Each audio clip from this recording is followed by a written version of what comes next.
Kansas City, but you can call me KC.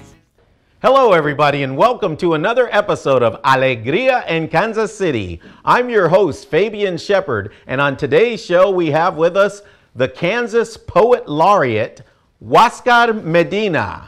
Good to see you. Thank you for having me today. Well, thank you for coming. Now, I want to tell you, I didn't even know there was such thing as a Kansas Poet Laureate. Oh man, I'm not doing my job well enough right now. So yeah, the Kansas Poet Laureate is a position that's given to one poet in the state.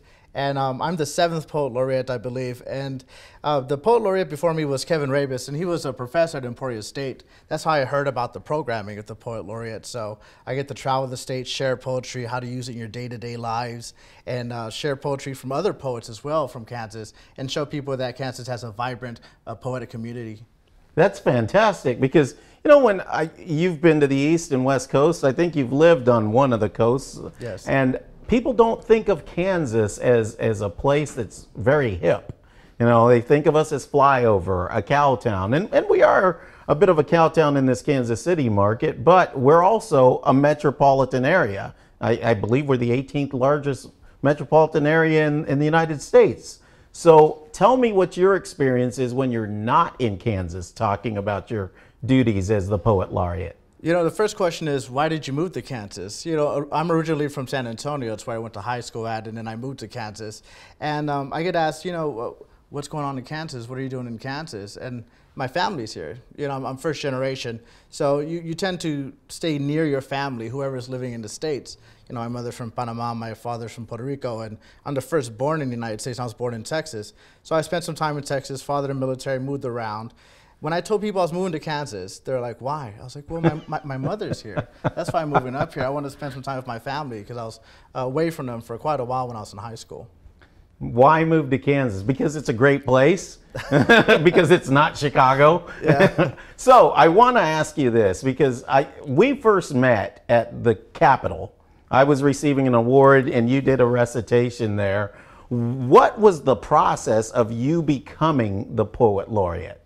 The process is interesting. I remember that there was Hispanic Day on the Hill, and I knew I was Poet Laureate at the time, but I couldn't tell anyone yet because they haven't announced it.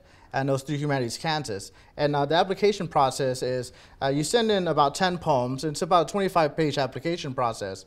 And they look at your writer's CV, places you've read before, published material that you have out, readings you've had, open mics, maybe you've hosted readings for other poets, venues, workshops, things of that nature. So they go through to see that you have a career as a poet, you know, to begin with, and that you are networked well enough to make connections and to, you know, spread the visibility of the position in the state. So I applied, and then it went down to me and another person who I never knew who it was. And I met with a group of people and I had to share my poetry and my story. I think it struck a nerve with the group, and I was able to become Poet Laureate, and they thought my message to share with the state of Kansas was important. Well, you struck me as extremely talented the first time I heard you. And I know that it's difficult to stand up in front of people and perform. This is a different setting, though, because it's just us talking here. Would you please recite one of your poems? And I got to tell you, I love Mango. So let's save that for later. Okay. But would you recite one of them for us, please? Yeah, you know, I'm going to start with a poem about me arriving in Kansas. I think is a good place to start. It's the first poem in the book. The book is Un Mango Grows in Kansas. And this book is really about identity and location, and me figuring out if it's me who is misplaced in Kansas, or Kansas doesn't quite understand my place in Kansas as a Latino. So the first poem I'm going to share is entitled Arriving in Kansas. And I arrived here on a Greyhound bus, so it's a long ride, put it that way. So Llegar in Kansas is the Spanish version of the poem, and this book is in English and Spanish. I prefer reading in English. Spanish is my second language. I will read one today in Spanish. I will be brave. This is a different setting. But in English, Arriving in Kansas. 1. I hear the melodies of meadowlarks in the hinges of a swinging door. Doors that lead to tall gray steps climbed in stages toward a window seat, the only chair without a safety belt. Charcoal black turns clockwise, tugging towards anything other than before. A pull of freedom sensed as progress, a fetish for forward motion, romanticized in our devotion to time, submission to time, religion to time. Our pocket dictators tapping through glass, fearful of time elapsed, infinite ellipsis. It wasn't dusk or sky emanating through cracked glass of the Greyhound bus that awakened me, not the hum of rubber to asphalt from soft new wheels in ecstasy with the heat of friction. There's a river god on wheels who presses the gas pedal, taking me to a new type of prison. 2. It was always the little things. Chirping from a single circling, Dorman 611-303 lug nut, natural steel, that whistles when we break because a mechanic was too busy to tighten it up or too distracted by the world to care enough about the safety of those who travel together. But I have always traveled alone, always alone. On buses, in taxis, trains, and planes, my ticket pocket placed in a blazer, the kind we are expected to wear at our wake, a constant reminder that the only destination worth traveling to is in ourself, and no one can come with us in the end. Life's the longest Midwest goodbye. Dying, a ceremony we are forced to pay for, after the gone are long gone and along their way to the last stop, after off-ramps truly become one-ways, no turnarounds, no detours, all stop in black tops, too macabre to acknowledge daily our journey, exiting. 3, the sound of breaking. I pull a ticket stub from my pocket, glance at my watch. We were never on time. I read my receipt, itinerary. City, arrival, layover, departure. Wow, I love it. And being someone who has ridden on a Greyhound bus before, that method of travel is extremely torturous. It really is. I got to read a lot. So. I think I remember my first one and the driver saying, "Thank you for choosing Greyhound. This trip from Kansas City to St. Louis will last approximately 18 days. I think that's why the poem was long, because the trip was long.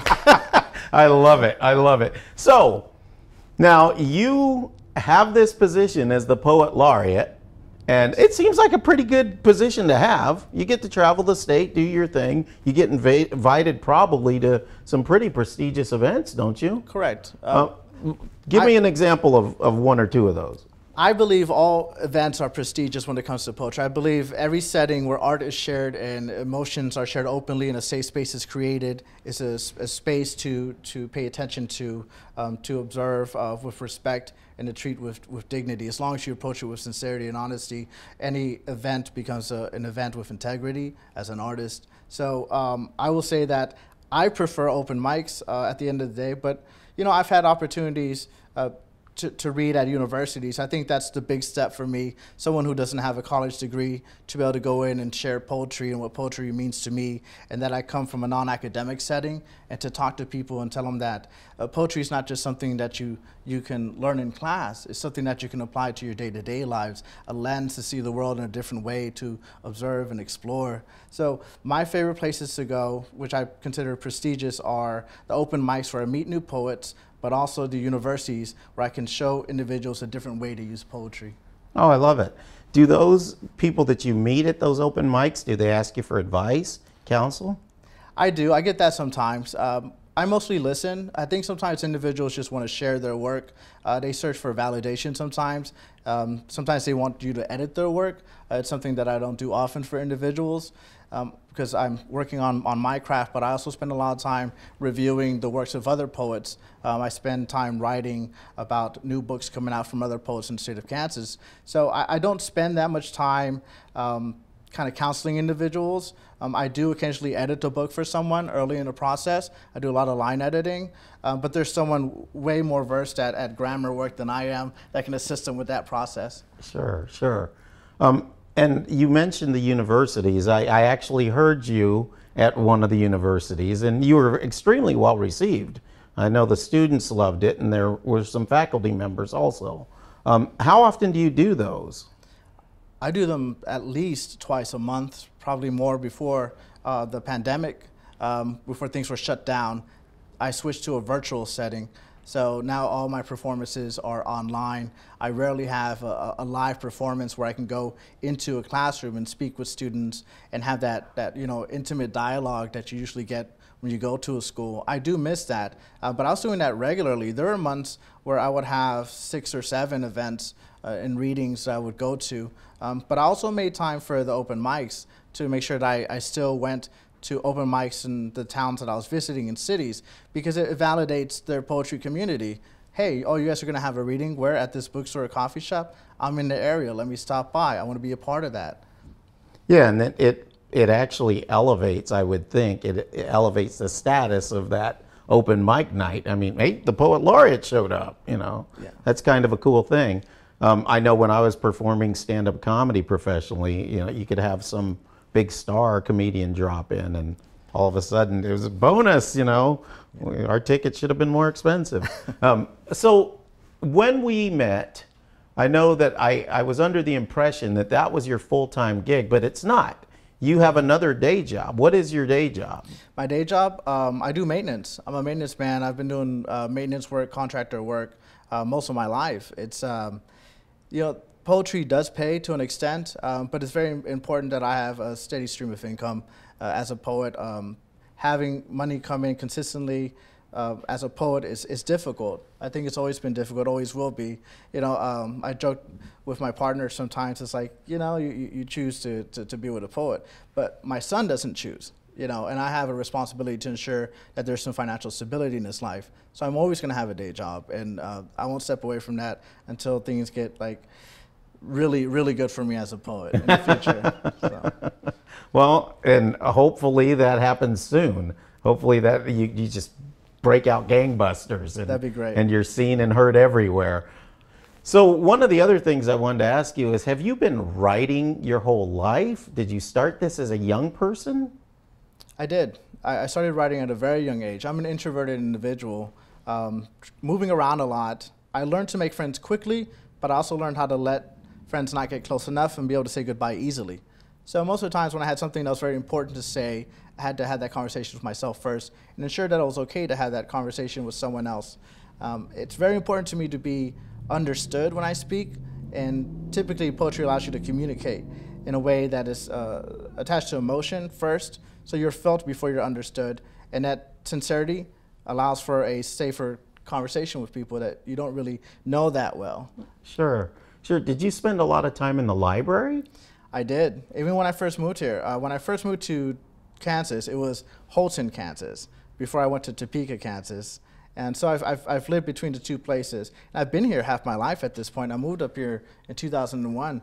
I would go to work, and I worked 3 days a week, and I was working at a distribution center when I first moved here. I was 18.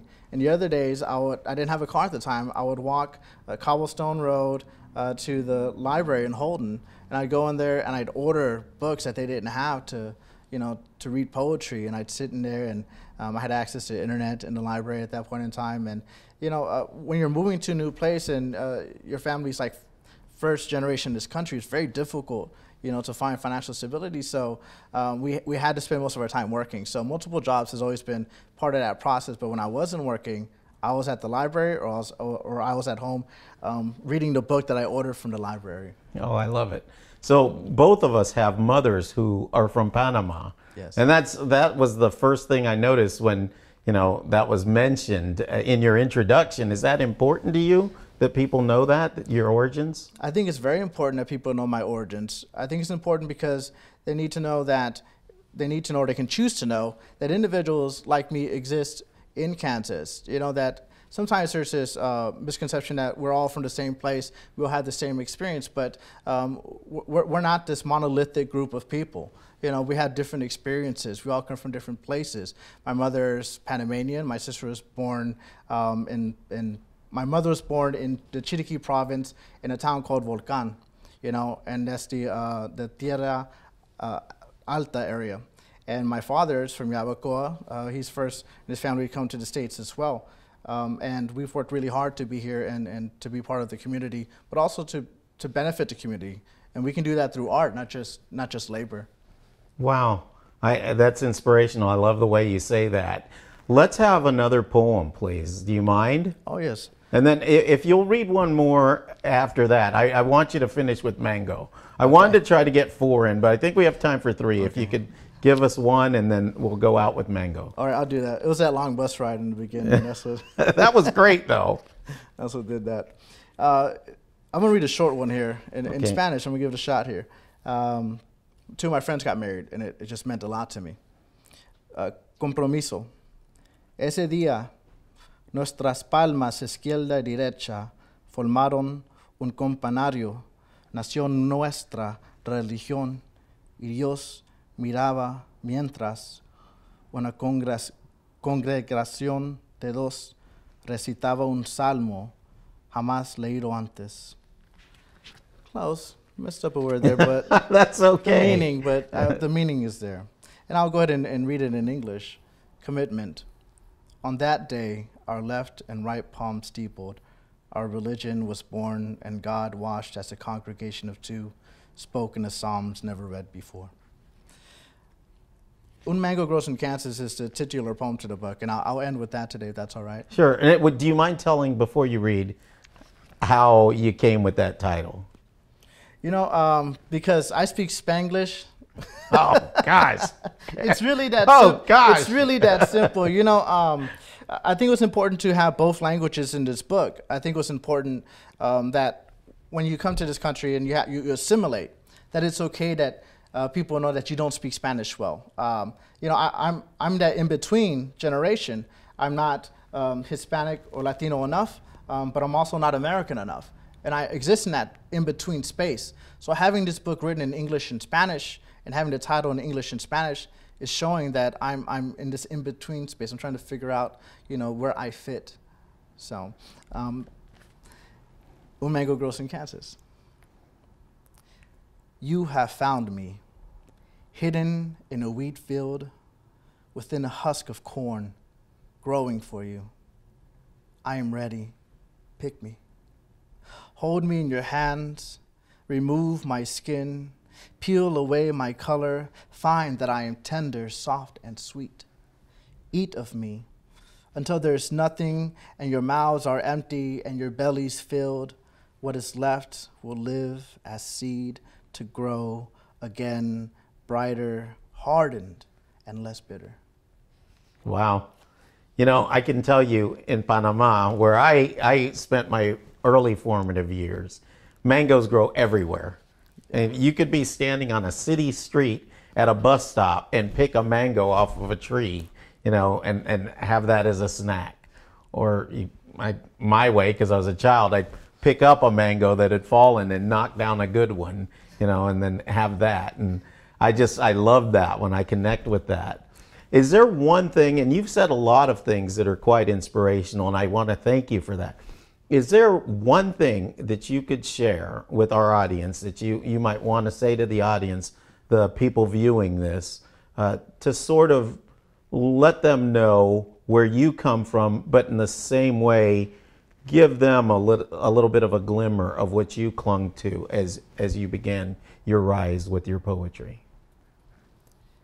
It was important to me to do work that was creative from the very start, to show that we have an opportunity to share our voices in different communities, that we can create our own spaces. So the poetry that I created really had to do with having a voice that is my own, that isn't attached to anyone's definition to what poetry should be or what I should be as a first generation in the United States, but also in Kansas. So that conversation I'm always having is about identifying who I am and being authentic to myself. And as long as you do that with your poetry, it will always come across as sincere, and people are more likely to connect with it. And it'll be honest and successful. That's fantastic. I want to thank you for doing this. This has been really special. And you know, when I called you up and asked you to do it, you jumped right on it. And so I was thrilled to be able to have you on. And you're welcome to come back any other time. Would you do this again? Oh, I'd love to come back. You know, it'll be better next time, right? Fantastic. Huasca Medina, I am grateful. And with that, we come to the close of another episode of Alegria in Kansas City, by Televida, a production of Exo Films. Thank you, and we will see you next time.